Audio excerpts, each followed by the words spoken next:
this video might offend people who are not into that race topic, but I know it sounds kind of worn out, and I mean we're 20 something years like into democracy. Why are we still talking about the race issue, right? You know what? I personally think it's a topic worth still talking about because what I learned quite a while ago was that the system was designed for people with more melanin in the skin to fail. Um, to put it quite succinctly, it was designed for black people to fail. That's what I'm trying to say. Uh, I was thinking about it just now, and I thought maybe I shouldn't talk about this. Maybe it might not. I might just end up not getting a job because of what I'm about to say. But you know what? Stop it. I'm black. I'm African, South African. So yeah, it's Youth Month. I get that freedom of speech, right? So yeah, YOLO, Capadium, and yeah, whatever. Um, Here's how I figured the system was meant for us to fail. While growing up in a country where that just came out of apartheid some 20 odd years ago, most black kids in the hood, cougars, for my black brothers that understand that kind of lingo, um, are taught English by teachers who can hardly speak the language. Um, and while on the topic of teachers, like, did you know? Yeah, like for y'all who grew up after '94, did you know that white the reason you don't have so many white teachers in the hood is because, well, white teachers used to get paid a tolerance check to tolerate your monkey black ass if they're gonna teach at a school that's predominantly black students. You know what I mean? So yeah, that's why we don't have that many black teachers. I mean white teachers.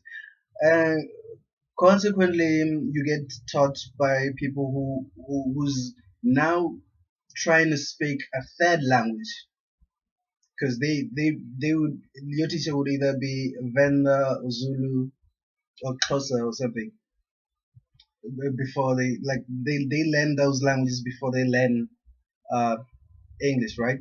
So it's kind of hard for them. The system failed them too. I'm not trying to blame the teachers or anything. I'm just saying the system failed them too. So yeah, the consequence of that happening is that you get to you get to varsity if you're lucky. If you're lucky enough, uh, you get there without knowing the language properly. So it's kind of hard for you to kind of to to to get the grasp of things of how things are done in varsity. So yeah, that's if you're lucky enough to actually get to varsity. You know what I mean? So yeah, how I know that to be true is because I personally went to public school for good 12 years. And yeah, I was one of those kids who had Nelson Mandela's bread buttered, got peanut butter. So yeah, when I was still in primary, um, paying $50 a year, 50 that's 50 rand, yeah. So as tuition, that is. And now, if you're lucky to be born in a family with means and perhaps go to private school, what happens to you is that is like what we're seeing happening with Kura. What's that school again? Kuro Rodeplat Private School. I can't speak Afrikaans properly, so you'll have to forgive me on that one. But like, yeah, it's what we're seeing happening to that school in the social networks, right?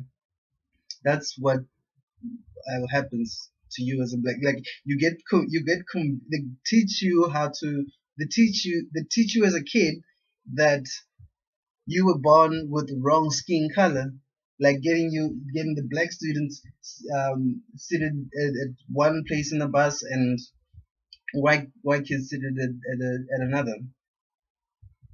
How how that works, I do not know. I don't know much about private school, so I'll skip that part and get back to the you getting the varsity part of thing, right? Like for example, getting to UP. What happens to you as a black person, the system is designed to make you fail, because this is what happens when you get to varsity, when you allocated dresses and you assigned rooms. When you assigned rooms, you so like you assigned a room, like to share as a first year, you assigned a room in which you share with another black person from a different culture, whose culture you probably don't even understand. How that's different from you sharing a room with a white person whose culture you don't understand. I don't know. I mean, that's just how the system is, right? It's designed to make you feel like you're not supposed to learn how those people those people from different races do the uh how how they how they do their things. Like you're not supposed to interact that personally with them.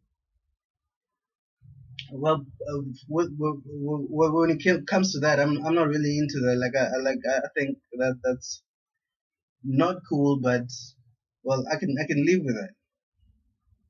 Now,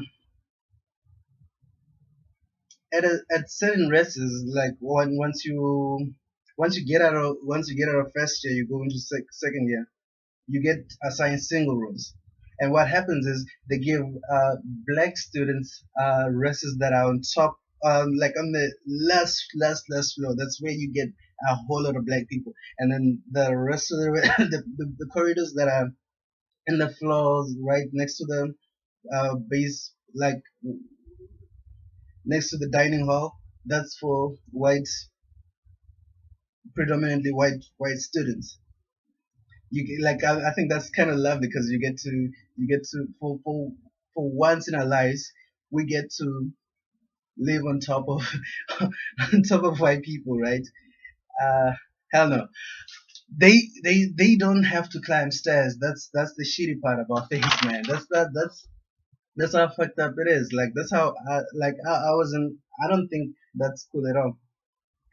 Now, let's say you're brave enough to stand against the system and say, yo, I don't want a room, like I want to be in a room in a corridor that I prefer. Like I want to be assigned a room that's in a corridor that I prefer. Because what you might have, like we might even back your story by, yo, I got good marks in my first year, I even beat that kid. Why is that kid getting more preference? Like why is that kid getting a better room than mine? Like aren't we all paying the same kind of tuition? You know what I mean? Maybe they're using bursary or whatever, but it doesn't matter. Money is money, right? Uh, what? See, that is one thing you should never do, because that is where they will kindly isolate you and make your life a living hell. You will get the room, you will get your room, but your life will be living hell. That is not like from hearsay type of thing. That's from personal experience. That's and what uh how kindly and living hell I came together with those words. I don't know, but that's what happens. I'm trying to make it as humane as possible, but yeah, at the end of the day, what also ends up happening is that you drop out. Not no, actually, you get kicked out. You get kicked um out of university, because you will be your marks won't be as good, since your life was made to live in hell, and most of us can't perform under that kind of pressure. Now, think about it. Like, so what? What happens when you're now outside of the system? When you're inside the system, you don't see it happening. You don't, you see it, but you kind of oblivious to it. Like you just, you like the way black people are raised is we so used to racism that when it happens, we tend to turn a blind eye because once you say it, they're gonna say you put in the race card, right? That yeah, but when you're outside, you have no choice but to like face facts. On some what I noticed was what I personally noticed was in South Africa, most universities with good infrastructure have a 60-40 rule, meaning 60% white people and 40% the rest of the people. That's not for that's 40% not black people, not colored people, not Indian people, not South Africans. The rest of the people, that's like everybody, the whole jigalele. If you're from Africa, if you're black, you're gonna be counted as part of that 40%. How I don't get how that is still allowed in South Africa that we live in. Because think about it, how many people are the majority in South Africa, and why would the majority be allocated smaller spaces? Can you not see that the system is trying to not get black people and the Indian people and well people with a lot of melanin on the skin into varsity? Like they're trying to get as few of them in, and those who will go with the system stay in. Those who stand against it, well, you know what happens to you. You go to jail or you fail or whatever. You just don't get that shit, right? So yeah, um, what was I gonna say? I've I've personally had the pleasure of being in the company of all official races and cultures in South Africa, and what I found out was that more black people are more likely to get arrested than white people. Well, you might also say based that you might also argue and say, yo, there's a whole lot more black people than white people in South Africa. Of course, more black people are gonna get arrested. But here's the thing: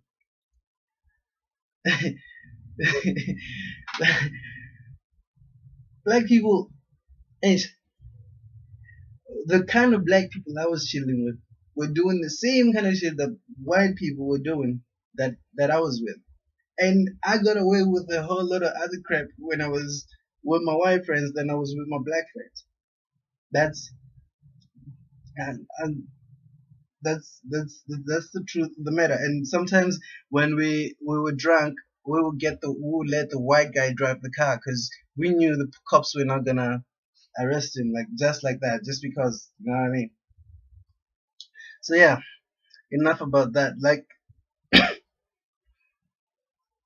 and you know who's arresting black people? It's black cops. How fucked up is that? Like the system fucked us so hard.